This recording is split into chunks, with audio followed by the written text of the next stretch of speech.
Is your family car a Honda? Then watch this video. Are you wanting to make sure that you take care of your vehicle properly? I get asked this question a lot. When should I take my vehicle in for service? With Honda as a manufacturer, they have what they call the maintenance minder system that you can actually look up on the dash.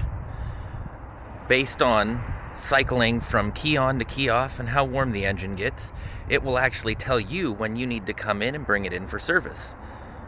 With any of the new 24 Hondas, you have a service pass that will take care of your maintenance for the next 2 years. Is your family looking for a change, or is your vehicle needing an oil change?